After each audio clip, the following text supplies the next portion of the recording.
మీరు పొరపాటున టీడీపీకి ఓటు వేయటము అని అంటే దాని అర్థం ప్రైవేటైజేషన్ చేస్తానంటున్న ఎన్డీఏకు ఓటు వేయడం అంటే స్టీల్ ప్లాంట్ అమ్మకానికి మీరే ఆమోదం తెలిపినట్టు అవుతుంది అన్నది ప్రతి ఒక్కరూ కూడా గుర్తుపెట్టుకోమని కోరుతా ఉన్నా.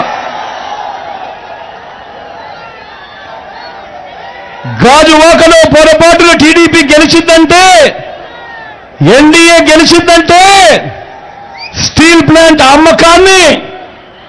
అమ్మకాన్ని ఎవ్వరూ కూడా ఆపడం సాధ్యం కాదు. ఎందుకనంటే వాళ్ళు దీన్నే ఎన్నికల రెఫరెండంగా తీసుకుంటారు. స్టీల్ ప్లాంట్ అమ్మకానికి ప్రజలందరూ మద్దతు తెలిపారు కాబట్టి తెలుగుదేశం పార్టీ అభ్యర్థి ఎన్డీఏ అభ్యర్థి గెలిచాడు అని చెప్పుకుంటారు. ప్రతి ఒక్కరూ కూడా ఆలోచన చేసుకోమని చెప్తా ఉన్నా, ప్రతి ఒక్కరూ కూడా గుర్తుపెట్టుకోమని చెప్తా ఉన్నా ఈ అంశాన్ని.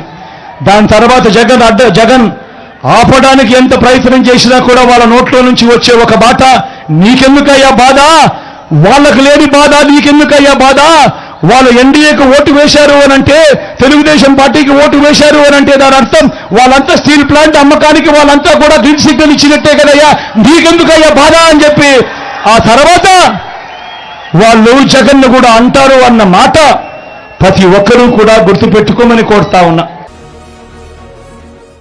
ఈ వీడియో కానీ మీకు నచ్చినట్లయితే లైక్, కామెంట్, షేర్ చేయండి. మరిన్ని అప్డేట్స్ కోసం సబ్స్క్రైబ్ చేయండి.